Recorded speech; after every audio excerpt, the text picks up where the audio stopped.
If your brand belongs in the heart of the yachting world, this is where it happens. Yachting International Radio reaches over 1 million yachting professionals and enthusiasts every month, with 77 million impressions, 220,000 social followers, and 74,000 podcast subscribers. Our hosts are insiders, crew, captains, CEOs, trusted voices shaping the industry. This is targeted, high-impact advertising in a luxury niche. Visit yachtinginternationalradio.com/advertise. Your audience is already listening. Top of the morning, afternoon, or evening, folks. Captain Liam here, Muddy and Bridled. I'm blessed today. This is an exciting way to spend a day, having a conversation with Kelli and Sarah from Above Deck Podcast. How are you two both? Great. Thanks for having us. Yeah, thank you. We're excited about this. And starting with you, Kelli, whereabouts are you at the moment? I am in Columbus, Ohio. It's about 30 degrees. And it's 30 degrees, but the snow has all melted, so that's a good thing. Okay. And what about you, Sarah? Whereabouts are you? I'm in Charleston, South Carolina. Oh, heaven. That's a little bit of paradise, isn't it? It is very hot in the summer, but otherwise pretty great place to live. Yeah, well, I'm a typical yacht gypsy here. I'm always on the move, you know? Yeah, you're originally from Byron Bay, right? Yes, yeah. That's one of my favorite towns anywhere. Oh, it's special. Yeah, it's very special. Yeah, I'm from the ocean in a sense that in Byron Bay is where the north and south currents of Australia meet. So at different times of the year, you get different upwellings, which basically means different species of fish. So like in the winter, you get these sharks, these strong, big nurse sharks and different forms of pelagics. And then all of a sudden the summer comes, which is now, and they get a lot more coral fish that come down and kind of different species. And it's just cool. The turtles come in and it's a special world there. That is so cool. So cool. That's the first place I think I ever saw clownfish was diving there. It's like super exciting. What's the name of that like rock pinnacle that sits right off the... Julian's Rocks. Julian's Rock. That was very cool. I felt like a Navy SEAL. Kelli, you board like a Zodiac, like the inflatables, and then you go from the beach out there, and then you'd get to do a backwards roll into the water. So that was the first time I ever did that, and I was like, well, I'm badass. This takes me back because that was my first job. At the age of 14, my parents have restaurants. That's how I got into hospitality. But at the age of 14, I did work experience at a place called Sundive, which owns two of those tenders and Zodiacs. And I'd clean wetsuits. And then next weekend, they'd give me I'd work for a pair of fins. And then I'd work over summer for a mask. And then I'd do a dive course and I'd clean boats and propellers. And eventually, by the time I was 18, I sat my dive instructor's qualification test the day I turned 18 because that's nice. Could do it. And I became the youngest PADI dive instructor in Australia. Oh, wow. On my 18th birthday. I think you can't get any younger, you know? That is so cool. I don't know. Fun. Yeah. That's so cool. That Julian Rocks takes me way back and those Zodiacs. And from then on, I just went diving, fishing, traveling the world. And these magic things called super yachts came into my life. And they kept taking me in places with a lot of luxury. Yeah. Incredible. That was so crazy. So cool. Beginning, what inspired you about the Above Deck? Because that's what I'm interested in. I think it's fascinating what you do. Kelli, do you want to tell our origin story? Sure. So a few years ago, Sarah and I were roommates in college, and we did a radio show together, and it was called Socks with Sandals, and we had a really great time. And then life happens, and she was on research vessels trying to get manta rays to follow her, and I was working in radio here in Columbus. And then about almost 4 years ago now, I got a text from Sarah saying, "Hey, you want to do a podcast?" And I'm like, "Hell yeah, let's do this.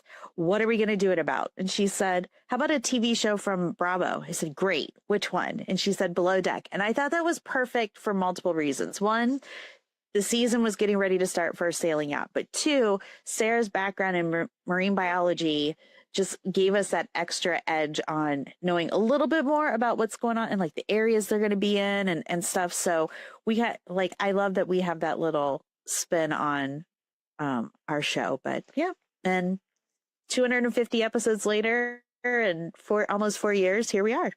Well, you're shining. You're both radiating, and I watch them. I listen to them, and I see the kind of the different Bravo events that happen, and I'm like, it's an exciting world.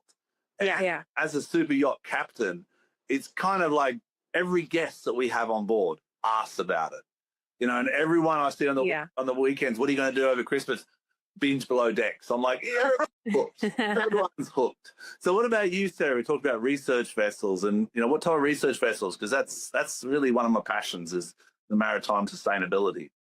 Oh, sure. So when I went to college in Ohio, where Kelli and I met, so not a lot of marine biology happening in a landlocked state. But my first job was at Biscayne National Park in South Florida. So I was kind of like a research assistant, and that's where I learned how to drive a boat, learned how to trailer a boat. Did water quality, sea turtle nest monitoring, and that kind of stuff. And then everything was kind of like a seasonal position, which was great because you got 3 or 4 months of training and then you moved on to the next thing. So from there, then I moved down to Key Largo and I worked with the group Reef Environmental Education Foundation. So they teach recreational snorkelers and divers how to identify fish. And it's the largest volunteer reef fish survey, I think, in the world, probably. I mean, hundreds and hundreds of thousands of people underwater doing surveys and reporting back. So I worked with them, and that was kind of an educational aspect. And then from there, I got a dream job in Hawaii on the Big Island, where I was tracking manta rays and living on, I guess it was a 33-foot boat, a very, very old research vessel for NOAA, and worked with a PhD student who was tracking and tagging manta rays, and that was super fun. And then from there I was like, okay, what's my plan? So then I went back home for a few months, studied for the GRE so I could go to get my master's, and then I got my master's at College of Charleston in Charleston, South Carolina, and I've been here ever since. So now 20 some years later. And then I guess my main job was I worked at South Carolina Department of Natural Resources. So I did a lot of our reef fish survey, I guess is what it's called now. We covered the coastline 20 to 100 miles offshore of Charleston from Florida to North Carolina. So basically Cape Hatteras, North Carolina to, I don't know, midway down the Florida coast. So we basically would trap fish, kill a lot of fish. That was not fun. But we would take the otoliths out of the ear. It's a little ear bone that has rings on it, so you can age it like a tree, basically. So we would age the fish. And then there was a whole group of people that did reproductive studies. I did diet content analysis. So basically just looking in the fish's stomach, see what they eat, and you can kind of figure out the food web from there. That's what I did. Oh, yeah. Very gross. Disgusting job. I love it. Yeah. Sorry, Kelly. We're kind of going down a research path. No, I love it. I love hearing about that because, there's just so much more than that beautiful, gorgeous, different shades of blue water. I'm scared of everything that's in that beautiful, gorgeous, different shades of blue water. So I appreciate those who... I just want to look at it, and I appreciate those who do the work and can tell us, what's going on out there. So... Yeah, we do a lot of research on Muddy on Umbrella, the vessel on the moment in Alaska, whales. We did shark tagging with seakeepers in Costa Rica. But quickly, how do you tag a manta ray? How do you track a manta ray? Because I've dived with a lot. I know the answer to this. Sarah becomes chum to try and... That's right. Yeah, we would hang off the back of the boat, with a mask and snorkel, and the PhD student, he'd be driving the boat, and then we'd just be looking. And since manta rays, they have a certain pattern, and in Hawaii, they kind of stick to the coastline. And so during the day, they're going to these cleaning stations where little fish come and clean parasites off of them. And so they have a kind of a specific pattern. So we'd go to these specific sites and look for them. And then when I'd see one, I'd be like, hey, hey, there's one. And then I'd get back on board. He would gear up. He would get in with a little spear gun with a tag on it, stick them. And then we had a hydrophone, and we would then track them by listening to the ping noise for as long as we could, hopefully up to 7 days or so. Oh, wow. Because they move fast. Incredible species. I've dived with them quite a lot over. Oh, so beautiful. Oh, they're stunning. Anyway, but the thing about you talk about different shades of blue, and I'm going into what attracts people to the maritime world. And I think what creates this emotional tension and this excitement that is Below Decks and kind of your podcast is that we don't know what's beneath it and everyone's a little bit afraid. So that creates an undertone of tension. Plus, then you put a big white boat on top of it. Right. It's beautiful. Standard, and then you break into the kind of the culture of the crew and the dynamics between crew and guests, and you bring some reality TV into it. It's an amazing recipe for success. Oh, yeah. It is. Why do you, from your perspective, why do you think so many people are passionate about Below Decks? What do you think? I think it's kind of it's a mix, right? So a lot of us, at least in the States, I didn't know that was an opportunity for a career path. Like, you know, so, I mean, that's something new and different. It's these beautiful places that we've never been to. But I think what's really neat, at least in my perspective, these are people's jobs. And there are people who are coming onto these boats who have jobs that we do not know what allows them to be on that boat, but we appreciate that they can so that we can live vicariously through them. And I think that's the big thing. We're living vicariously through them. It's not like the Housewives where people are just like, let's just fight to fight. Like this is, they are hustling, they are busting their humps and making an extremely amazing opportunity for people. And we just get to be like little, you know, flies on the wall watching it. I just think that's so cool. Yeah, it has the whole like upstairs, downstairs, you know, you see what's going on with the staff and then you see what's going on with the guests. So that's always super fun. Yeah, it's a bit of an insight into yachting. Like people, you know, clients and owners and you know, people say, what's it like? What's the difference? I said, it all happens. Like this is my answer, honestly. You know, people mightn't like it, but I don't mind. I'm a very transparent person, but it all happens in yachting. All of it happens. It just probably doesn't happen in that short time frame. Right. You're putting so much pressure on that environment that these things are going to happen too. So by adding a TV camera to it, it just expedites the kind of stress levels. So the reality comes quicker. Where, if any, do you see any differences between yachting and Below Decks as a series? Out of interest? I mean, what we've heard from below deck people who work still in the yachting industry is like what you said. It's like pretty much the same, but a lot of times I think the charters are a lot longer in the real yachting world. I mean, it's not like a 2-day or a 3-day thing. And I mean, obviously the below deck boats, they're working like a charter boat, right? So they're like cranking out a different group every charter. And so that's maybe if you work on a private boat, that's not necessarily, you know, how it would be, but I think it's very similar. I agree. The image is the same. Like guests show up, walk down the dock. So I believe a lot of similarities. I think it's exciting. Do you think most of the audience are more attracted about the crew or the guests? Where do you think most of the attention is taken to? I think the crew, don't you, Kelly? Yeah, I do too. I think the crew, but I love an unhinged guest. Like I love a crazy guest. Oh, really? Oh, exciting. Well, we have those as well. Don't you worry about that. I'm sure. I'm sure. Yeah. So it's a good take on it. And do you have kind of favorite crew? Oh, for sure. Like asking if we have favorite kids, but yes, we do. Who are your favorites, Kelly? Well, I always love Aisha. Like if you know, current crew right now, Aisha. I do love a good chef. I mean, Chef Cloyce he's a friend of the show, and he's super fun. We spent a lot of time with him at BravoCon, and that was a lot of fun. And then the captains. It's really hard to pick a captain because I love them all for different reasons. Yeah. But we have Captain Dreamboat, and he will forever be my favorite. So that's Captain Jason. Yeah, Captain.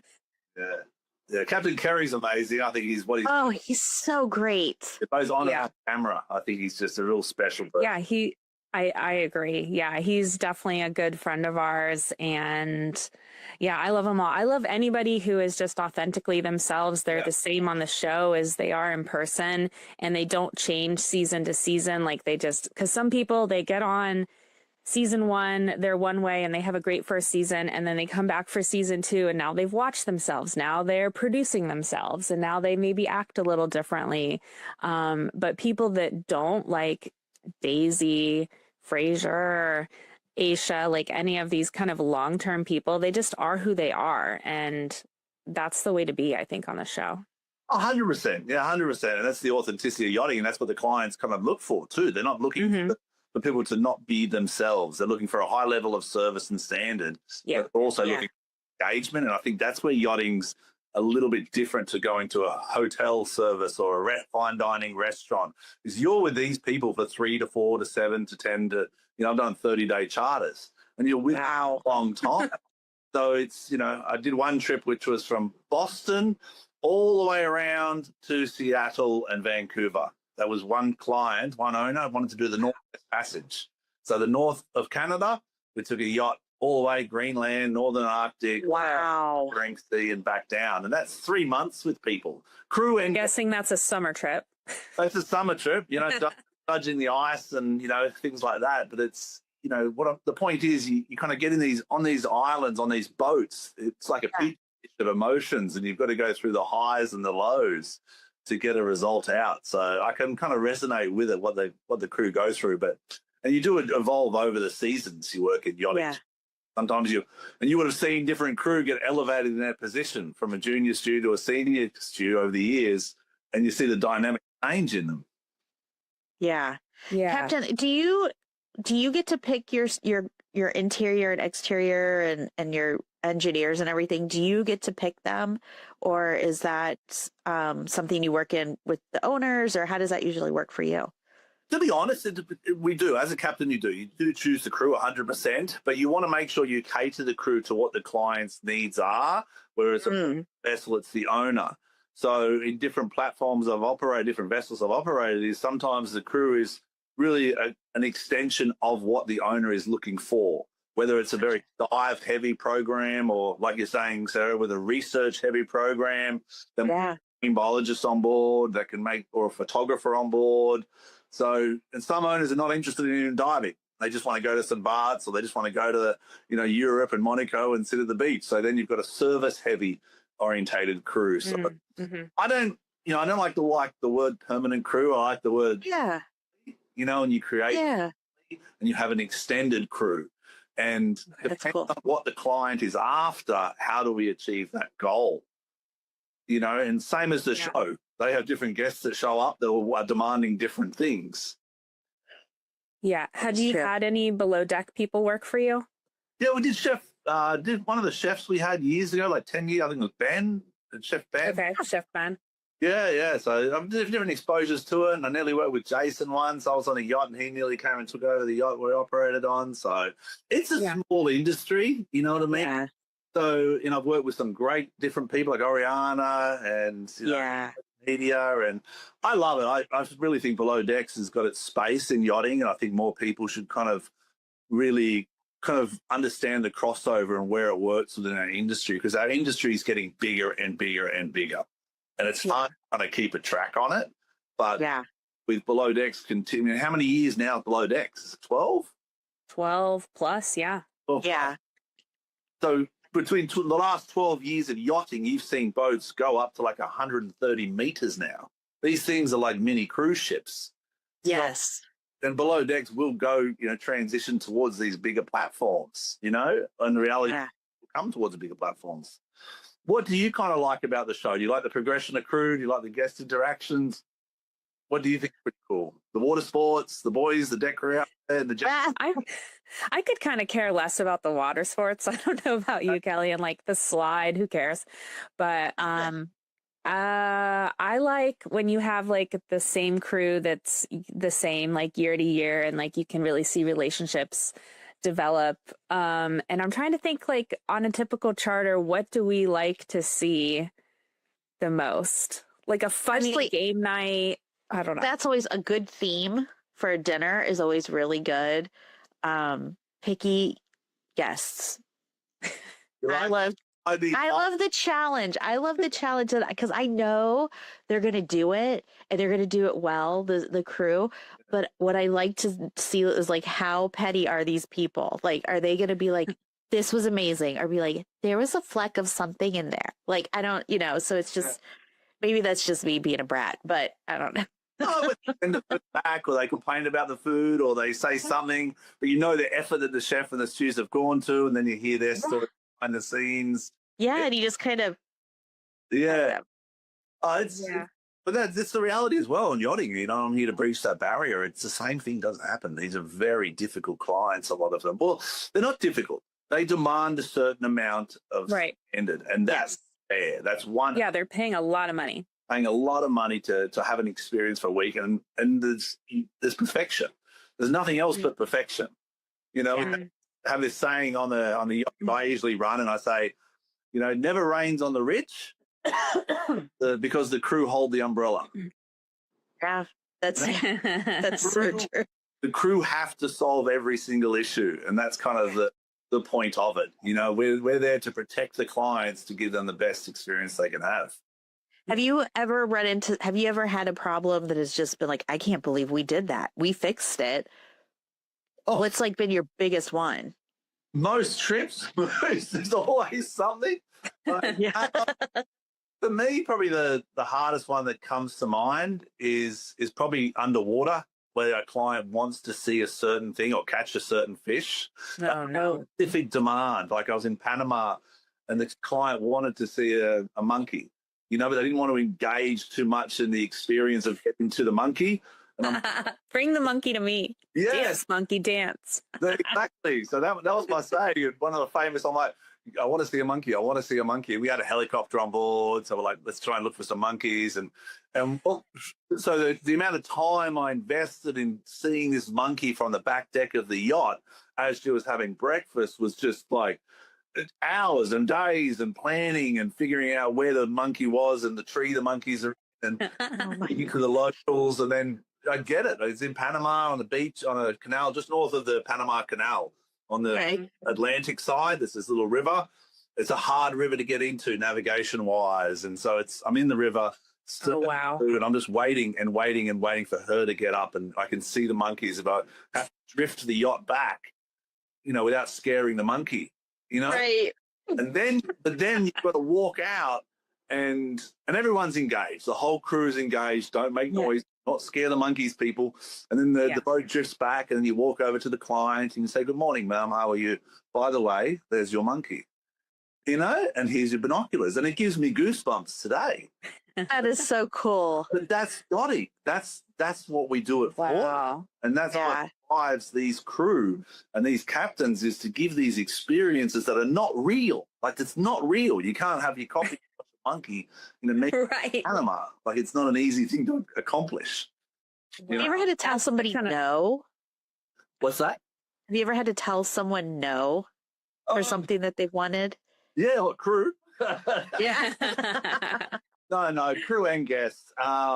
It's a big thing in yachting. You know, are we yes people? Are we no people? I think this comes down to one of my next questions about leadership as a captain and what that means to say no. My advice, and that's the way I look at things, is, you know, my grandfather once blessed me with good words saying, in my opinion. And that disclaimer that kind of goes, look, I'm not saying no.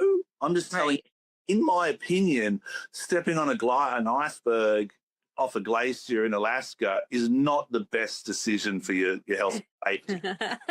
But if you like that. But a lot of times they want to do it. So we have to take these steps, and we just... The best advice is not to say no, is saying, well, these are the next steps we need to take.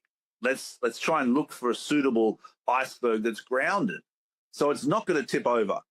And then the guest like, good idea, Cap. I'm like, I've got you, but let's just not just jump into any iceberg we see and dance on caviar and champagne. So that's where the no comes in. It's not, no, we can't do this. It's, in my opinion, let's try and find a more suitable solution to get you that result safely. Because I like that. As a captain, the number one thing that I'm employed to do is, you know, keep everyone on board safe. Yeah. And above that, for me personally, it's protect the marine environment, which is, as Sarah understands, and yourself as well, Kelly, it's a world that I'm so passionate about. And I think people can see manta rays and they can see sharks that will love them. And if they see these turtles and see these clownfish or sea snakes, that fear of it is part of the excitement. And then, you know, you feed a bull shark and you're like, oh, it's not killing me, but I'm not going to do that again. Right. But you both, you've met and worked alongside kind of, captains, and we talked about Captain Jason, Captain Kelly and Sandy and all these great captains in the industry. What do you look for in terms of leadership, and why are they such great leaders? You want to go ahead, Sarah? Sure. So, well, something that's always said about Captain Carey in particular, and I think it's really true of all of them, is they're firm but fair. And Captain Sandy, something I really respect about her is she really takes people under her wing. She sees something in people, like maybe they're a very green deckhand, but she's going to give them a chance to like come up to the bridge, to like drive the boat for a minute. And Malia, for example, from Below Deck Med, she was someone that came in very green, and Sandy gave her a chance and like just gave her a little glimmer of what your future could be if you stick it out in this industry, and just telling people, I believe in you, and like I'm going to give you a second chance, or maybe a third chance. I think all of the captains are super inspirational and great leaders in different ways. Yeah. I think what I like too about all of them is they understand that all of the crew are human, and that there will be times where they just start to crumble and break down, where like the stress or whatever starts to get to them. And they recognize that, and they encourage their crew to say, hey, if something's not feeling right, tell me, and we'll work through it together. And instead of just saying, suck it up and get out there, so, which I think is kind of, I appreciate that, because it's a new generation, I think, of leadership style. And, I think, we've been in situations where we've had guests on and they're like, I'm just having a really rough day. Before we even get started, we're like, hey, if you don't want to do this, it's, we will do whatever makes you comfortable. And I just think that kind of allows for conversations to continue happening, but it shows them that it's okay to be firm but fair. So yeah. And also the captains have come up, they started out washing boats, they started out as a deckhand, so like they've been through it all, and they've like earned their stripes, and so like they've been there, they understand. And I like the focus on mental health too. That's really important. Well, it's big in the industry, and I'm doing this Check-In Tuesday now, which is a live thing on Instagram, which I've just picked up, and I don't know why I'm doing it, but it's like I've had people reach out having struggles in the industry and have nowhere really to go to, and I'm like, let's try and remind each other that once a week at least, put a hard, firm check-in with the people around you to make sure that, or how can you help, and it may just be time. You may need to allocate time for people, and that's in yachting. We don't, unfortunately, it sounds very ignorant, but we don't have a lot of it, because you see the hours these crew are working from 6 they're up. You see the live in their bed, they're up, and they walk outside, they put the uniform on, and then they go to work. Yeah, they don't have a commute to where they can like get into the zone of being, I do that every morning. I drive to work. I have, that's the 30 minutes where I turn into work Kelly, and then on the drive home, it's 30 minutes to turn into mom Kelly. So, it's, but they don't have that. They have 30 seconds, if that, and as soon as they're seen, they're on. So that's hard. Yeah, it is. And that's the other thing, as a captain too, like, I was just speaking to someone recently in a Super Yacht Alliance, actually, and a lot of these leadership groups and yachtings and think tanks that I'm a part of.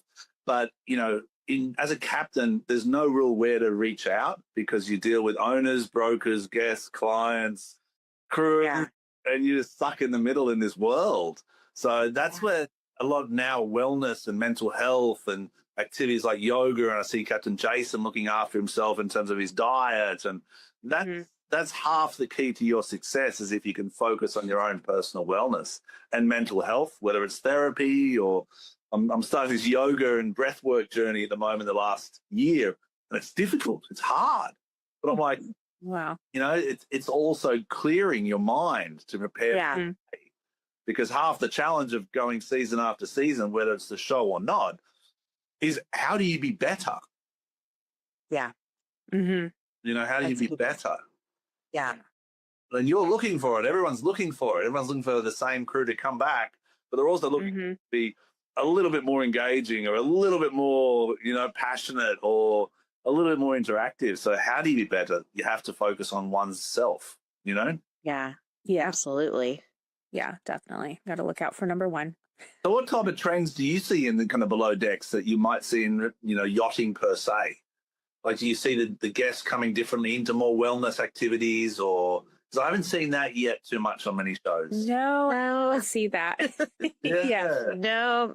Yeah, below deck is different, obviously, because they're picking cast, both the crew cast and the guest cast. You know, they're looking for people that make good TV. So I doubt they're going to pick someone that's like just going to be into yoga.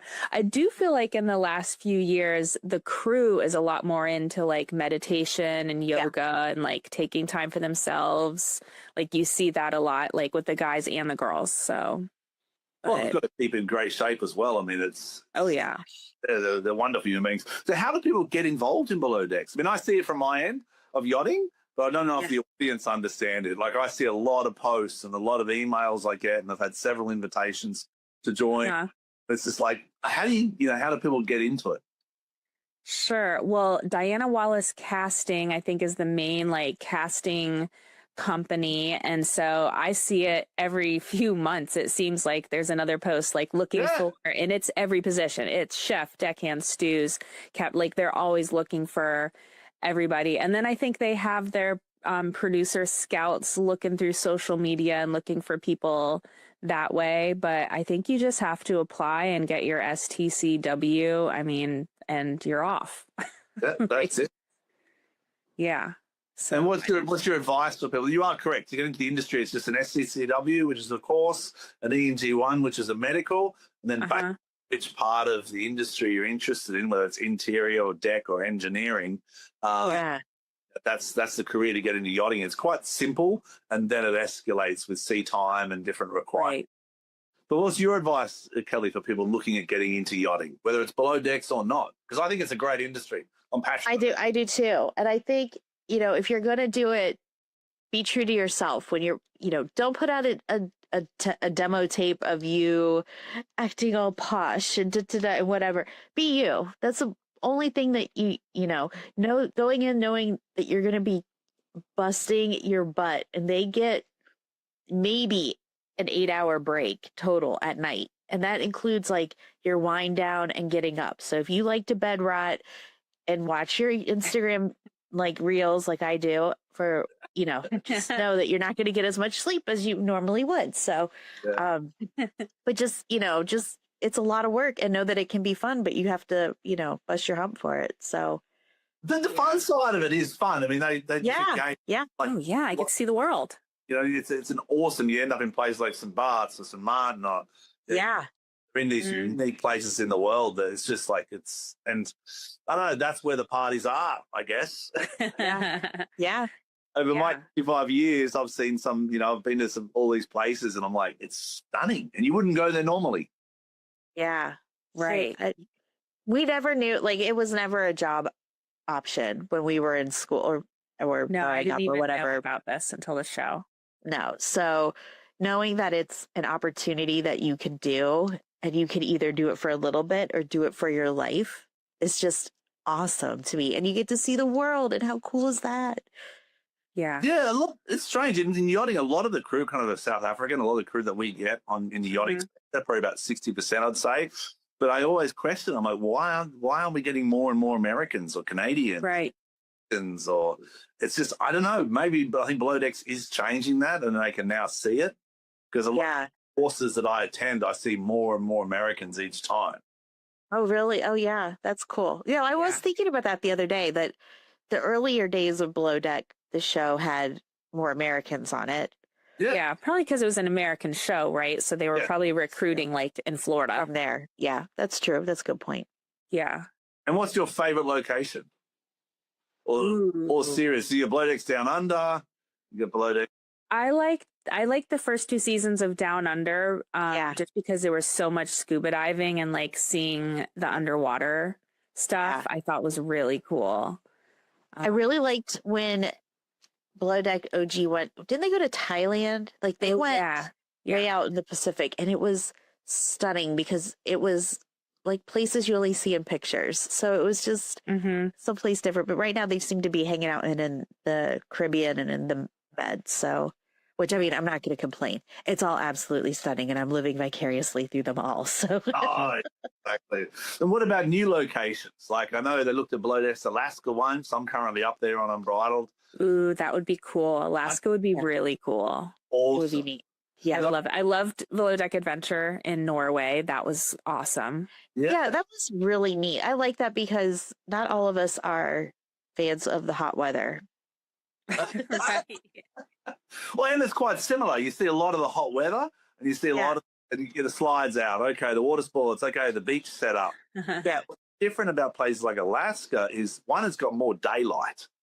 Yeah. Yeah. Really interesting, and it's a temperate rainforest, so it's so green. And then the wildlife, whether it's the seals that you can get like between 10, 20 feet away from these colonies of seals that are engaging with you. They're playing, they're swimming with the little rescue tender, or you go little seal pups on the glaciers, the killer whales, the fishing's incredible. So I'm kind of hoping there'll be a Below Decks Alaska coming up in the future. Oh yeah, let's go ahead and put that out in the world. Like, I think that would be so cool. It'd be so different. Well, the other thing, it involves remote cruising, and remote cruising can put so many unique stresses on crew and guests. Yeah. Oh. So you get your provisions. Like, exactly. When you have to get fresh fruit and veggies, a certain type of water or a certain type of champagne that you cannot get in Alaska because of the state laws of liquor licenses. So there's Alaska is really unique in that they protect it. And there's things like you cannot fish for halibut with a commercial license on a Tuesday.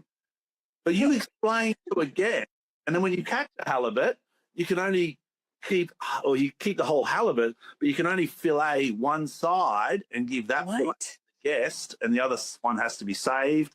The chassis of the fillet has to be saved for the inspectors. There's all these rules. Oh my goodness. Wow. But the one thing that happens is when I'm explaining to a client, when they wake up and they say, "Okay, Captain, would love to catch a halibut," and you're like, "It's Tuesday." I said, in my opinion. My humble opinion, let's go for another species, or, that's where I think Alaska will get really exciting for Below Decks, is because there's something. And then you got the helicopters, you got the glaciers, you got the whales, you've got the local indigenous people there, which are just beautiful. And they really love kind of showing off their indigenous, traditions to people, whether it's salmon fishing or salmon candy, things like that. So, what about Hawaii? Does Hawaii have a big super yacht industry? Not really, because of the water conditions in terms of the swell. Okay. Not naturally big sheltered bays. So the idea of leaving, a bay and going for a cruise anchor or an overnight, and that's kind of what, once again, back to Alaska or the northern areas, it's all sheltered waters. It's all calm. It's all dead flat. So it's all inside the inside passage. Right. Okay. Yeah. Oh, that's so interesting. Interesting. Yeah, I'd love to see something like in the Patagonia area too, like South America stuff. Yeah, that would be kind of cool. That'd be really cool. Yours. So hopefully there's some more exciting seasons coming up. Yeah, let's hope. People always pitch Charleston, but I don't think it would have enough to be that interesting. There's not really. I mean, there's a few little islands you could go to, but and the city's great. It's still that, I think, that visual aspect of places like Charleston. That's what's good about Below Decks, is you see the change in water quality and the clarity and the beaches. And I love Martha's Vineyard, Montauk, New York, Boston, Bar Harbor in Maine. I think all these places should have a Below Decks, personally. I think. Oh, I would love that. I would love that. Statue of Liberty as they're having lunch and arguing about the lobster. So, that would be cool. A quick funny story though, in yachting, one time I had this chef and he had these lobsters from Maine, and he came running up to the bridge and he's like, Captain, I've lost the lobsters. And I'm like, how do you lose a lobster? And he had the whole crew looking for these, because he had to serve lobsters for lunch. And he had the whole crew of lobsters. But the lobsters, he put them in a tray at the back of the fridge, and the tray fell down and it kind of hit the back of the fridge. You couldn't see the lobsters. And it was the funniest, like a skit. on TV. It was like, honestly, on below deck, and then all of the crew are looking at it. We finally found it, but to see all the crew running around going, "We've lost the lobster. We've lost the lobster. How did the lobster crawl away?" You know, Right. They've escaped. They were live lobsters too, so kind of the whole narrative. Oh, that's really funny. Too funny. Tell me about the podcast. Kind of what type of guests do you have on board? Where are you going with it? What do you see in the future, 2026 coming up? You want to take this, Kelly? Well, guests we have coming up, we've been very lucky this year with the guests that we've had on the show, and we can only hope to continue on. We've had a lot of the crew from the current season of Below Deck Med on, and we're very excited to keep that going. So more interviews, more socials, more. I think it'll be more. And when we started this, we were just going to see what happens. And we were talking about this the other day.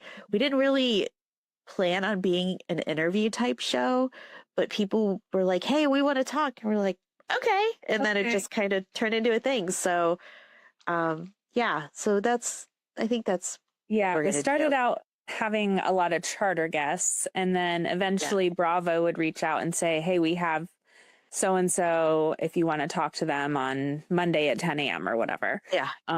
And this season of Med, I think we're now up to like 5 crew members we've had on, which has been really exciting. We're going to be talking to Kathy, the Stew Kathy, here coming up in a couple weeks. So that's exciting.